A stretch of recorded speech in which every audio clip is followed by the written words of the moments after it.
Hey guys, welcome to another heavy metal diecast video, and today we have got a very big bird here. It is from Corgi, of course. It is from the Aviation Archive. It is 1/72nd scale, and it is the Douglas C-47 Dakota. Well, the RAF called these the Dakota, and the Americans did call this the Skytrain. It was a military transport aircraft made by American aircraft manufacturer Douglas. And they were based off their civilian Douglas DC-3, which was an airliner, and it was used extensively by their allies during World War II and beyond, many being converted back to civilian airline use after the end of World War II.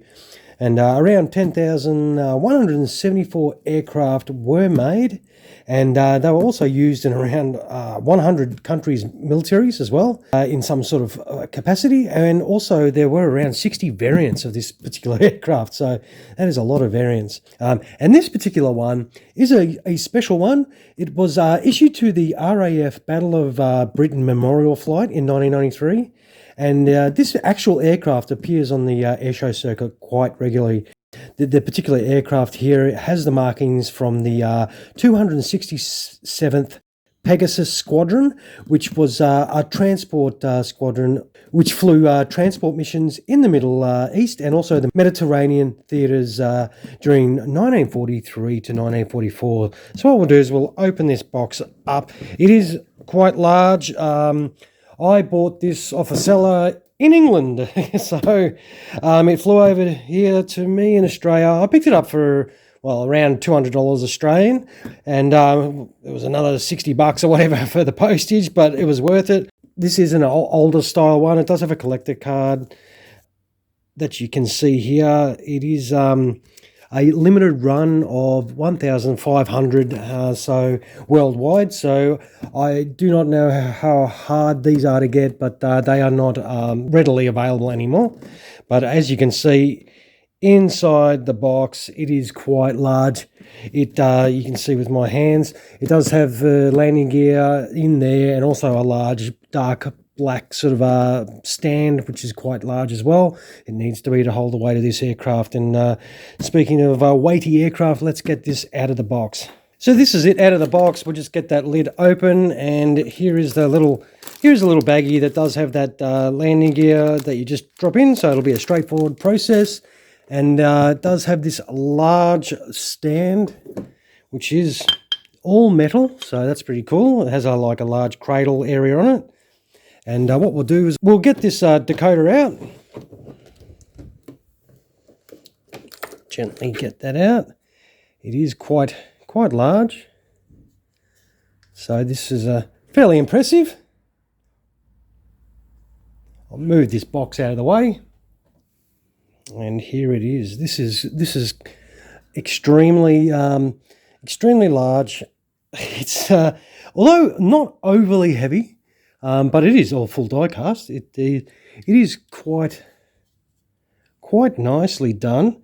We'll have a look at the details on the wings first. We'll go and have a look at those lines in there. Go down that fuselage. It does have the RAF markings on it. As I said, this was an aircraft that was used over the Mediterranean theatre and also the Middle Eastern theatre, and hence the colour scheme that it does have. And the lines and detail are quite nice. This is the first Douglas C-47 that I do have, so I think there are a couple of different versions that Corgi do make. But when I saw this one, I thought I'd snap it up and have a look, and just add an aircraft of this type to my collection. You can see the unit marking, the Pegasus on there. The propellers do rotate okay, not too freely, obviously. Well, that one does. But it does have some pilots inside, if you can see inside there. But I think it is a very nice looking rendition of this particular aircraft. And as I said, it is not a small aircraft. It's a sausage finger test. It is quite large. What we'll do is we'll put this bird on its back and have a look underneath and see what kind of details we can see. And as you can see, Beautiful.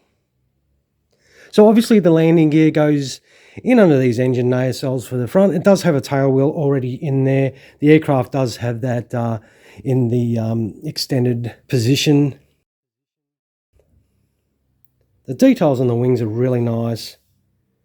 Underneath details are, it's sort of in a light sort of eggshell sort of colour underneath. And I think overall, this is pretty cool. It is, as I said, it is quite large. So what I'll do is there is no real ordnance or anything. As I said, this is a transport aircraft and like for cargo and troops and stuff like that. So what we'll do is we'll just chuck some landing gear on it. Something straightforward.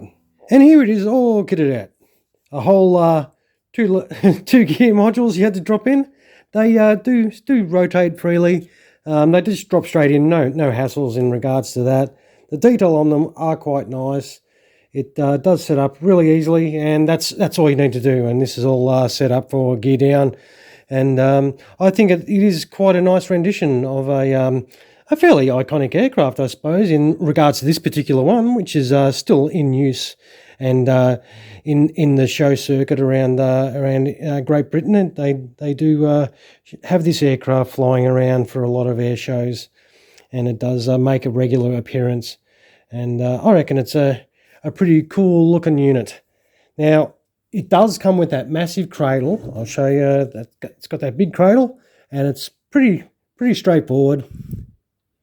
Just plonk it like that, and she is airborne.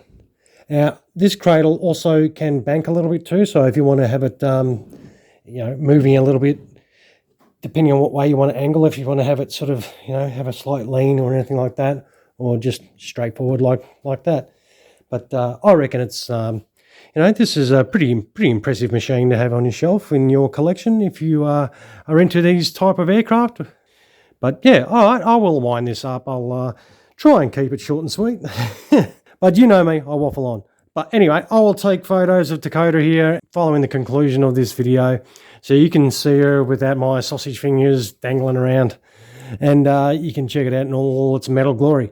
Now, this is, once again, from Corgi. It is 1/72nd scale from the Aviation Archive. It is the Douglas C-47 Dakota that is flown by the RAF Battle of Britain Memorial Flight.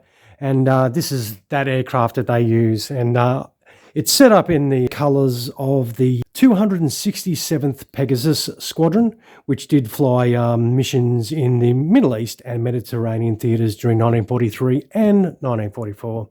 All right, guys, thank you so much for checking out the video. If you enjoyed Big Bird today, throw us a little like. If you haven't subscribed to the channel, feel free to do so. If you want to be kept up to date with other videos we'll be chucking out. I will say goodbye and thank you. And thank you very much for spending the time watching one of our videos. You take care of yourselves. Cheers, guys.